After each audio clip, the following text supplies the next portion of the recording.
Olá, amigos do Neuro em Pauta, tudo bem com vocês? Tudo certinho por aí? Vamos falar hoje sobre hemorragia subaracnoide. A gente tem falado sobre hemorragia esse mês, mas no assunto de hoje, no nosso vídeo, a gente vai falar sobre aquele tipo de hemorragia que está ali em volta do cérebro. Ela parece que está entre os sulcos corticais. Parece que é o contraste sem ter contraste. Exatamente essa alteração que a gente vai falar hoje, o nome dela é hemorragia subaracnoide. Vamos entender onde que ela fica, quais são as principais causas e como você vai conseguir identificar aí na tomografia computadorizada do seu paciente, que muitas vezes vai aparecer na emergência, muitas vezes vem de casa com uma dor de cabeça importante. Como que a gente tem que suspeitar que pode ser hemorragia subaracnoide no exame que você está vendo? Não deixa de dar curtida nesse vídeo agora e depois da vinheta eu vou te mostrar tudinho. Continua comigo, vamos lá?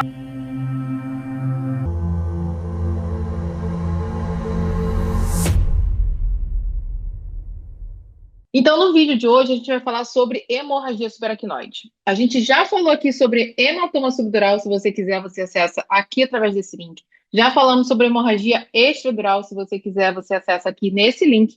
E agora a gente vai falar sobre hemorragia subaracnoide. Onde está essa hemorragia? Então, ela está embaixo da camada da aracnoide, entre a aracnoide e a pia mater.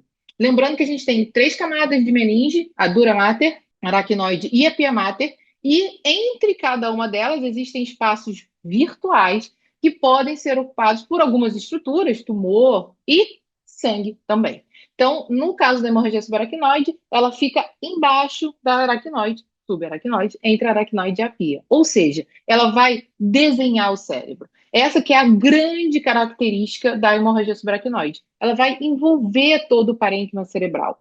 Diferente da hemorragia subdural e da extradural, que você forma grandes hematomas, é um acúmulo concentrado de sangue, na hemorragia subaracnoide, não. Você tem o sangue acompanhando o trajeto do cérebro, desenhando os sulcos corticais, desenhando as cisternas da base, é mais ou menos onde está ali o compartimento que a gente vê o líquor, né? Então, seria aquele espaço como se o líquor ficasse branco.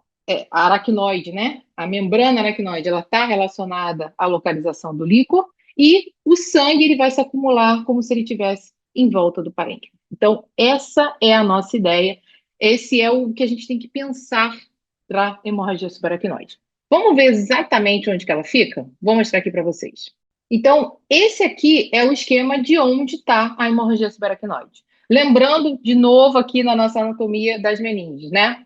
Tem o osso, tem as duas camadas de dura mater, que é a periosteal e a meninge, uma que fica bem colada no osso, outra que fica mais colada na meninge, e aqui a meninge vai ser a aracnoide, que é uma teia, né? Ela é um espaço meio virtual ali, toda a membrana aracnoide, e depois tem a pia, que é aquela que fica bem colada no cérebro.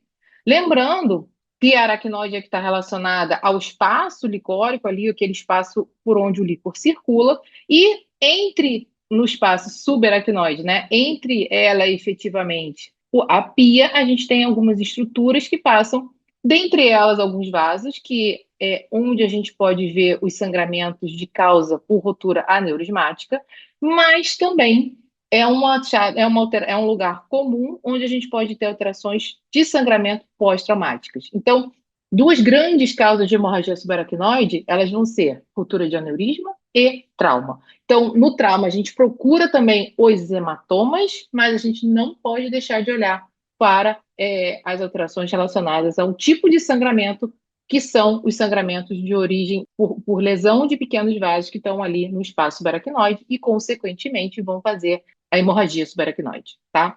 Classicamente, quando a gente pensa assim, hemorragia subaracnoide, o que eu tenho que pensar? Ruptura de aneurisma. Tem que pensar. Mas esse, quem é? É o paciente que vem de casa. Ele estava bem, de repente ele começou uma dor de cabeça muito importante. Ou ele estava bem e aí foi tendo uma dor de cabeça que foi escalando, escalando. Ou, de repente, é uma perda súbita de consciência, porque a rotura é tão devastadora que o cérebro apaga. Aquele paciente que está tendo aquela dor de cabeça, que pode ser até aquele que sempre tem dor, mas que de repente fez a dor pior do mundo, como a gente fala, né? Isso vem relatado nos livros, nos artigos. Aquela dor que é muito fora do padrão do que o paciente está acostumado. A gente tem que suspeitar que pode ter uma hemorragia subaracnoide associada? Sim.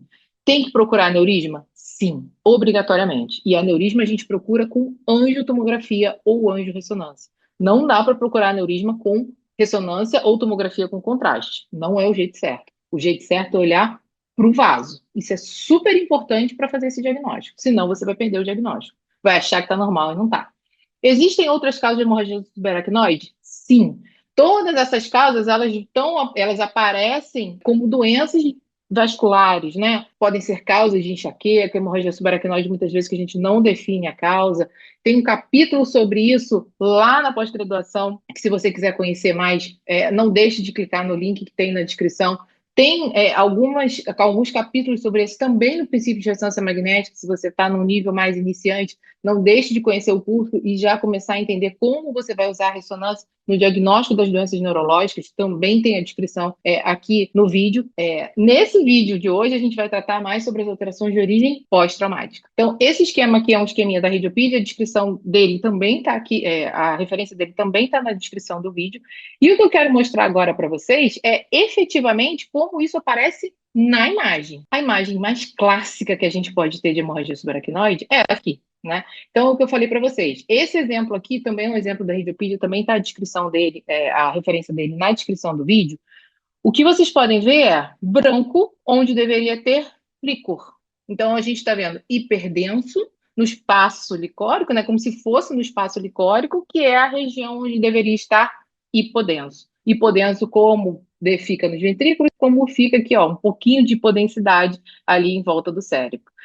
Isso aqui está em volta da cisterna, toda essa alteração hiperdensa, né? Está em volta da cisterna do mesencéfalo, está aqui acompanhando o trajeto das artérias cerebrais médias. Quando a gente vê uma imagem como essa, ou seja, pode parecer olhar e falar assim, nossa, injetou contraste, né? Quem não está tão acostumado com a imagem, injetou contraste, eu estou vendo contraste aqui dentro do vaso, estou vendo contraste em volta do mesencéfalo. Não deveria ser assim, a gente não vê contraste com esse padrão de distribuição. Mas a imagem, muitas vezes, faz a confusão na nossa cabeça se você ainda não está tão familiarizado em ver esse tipo de imagem, ou se você não está tão, se você está começando aí a olhar seus exames de tomografia, se você não é radiologista e está pensando, caramba, mas já injetou, não era para fazer sem contraste primeiro? A gente tem que ficar bem atento a isso, porque a imagem ela é bem densa, o sangue está bem recente, né? Então ela fica bem hiperdensa, parece muitas vezes o contraste e vai seguir essa distribuição dos vasos. Quando isso acontece, obviamente, no paciente que veio de casa, não é aquele paciente politraumatizado, a primeira, a segunda, a terceira, a quinta coisa que a gente tem que pensar é a rotura de aneurisma. E os lugares mais comuns de ter aneurisma que são junto às lesões das artérias comunicantes, aqui um caso provavelmente que devia ser comunicante posterior aqui à esquerda. Isso pode aparecer também dessa forma no trauma, então é importante reconhecer os principais padrões do aspecto da hemorragia subaracnoide. Vamos ver um segundo padrão aqui, também de hemorragia subaracnoide, que aí, clássico do trauma, né? O grande, muitas vezes vai chamar muito a nossa atenção a alteração, um hematoma extracraniano, né? O osso está aqui. Lembrando que se quiser ver janela óssea, que se quiser ver o osso, tem que botar na janela óssea, a gente não identifica a fratura por a janela, né? Fica difícil de ver, não sei que seja uma fratura muito grande, muito desalinhada. O certo é olhar no parênquima para ver se tem alguma fratura associada, mas chama a atenção a alteração extracraniana. Galo, né? Aquele clássico galo aqui roxo que aparece, enfim. Isso vai causar problema? Não. Mas isso aqui é o grande sinal para a gente olhar se tem pancada aqui, como tá naquele cérebro ali em volta. E aí a gente olha com outro olhar, né?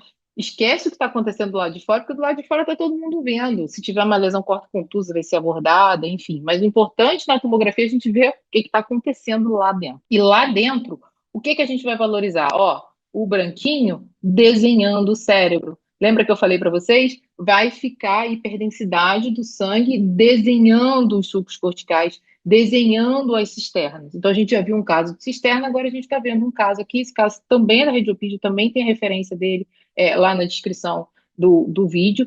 E o que está aparecendo aqui, ó, desenhando o córtex, entra aqui na ínsula, ó, tem que ser valorizada como hemorragia subaracnoide. Nem sempre ela vai ser de grande vulto, como a gente viu no exemplo anterior. Às vezes ela é bem localizada em relação à região do trauma. E aqui tem um segundo momento que a gente tem que olhar. O trauma foi aqui? Sim. Bateu, mas voltou.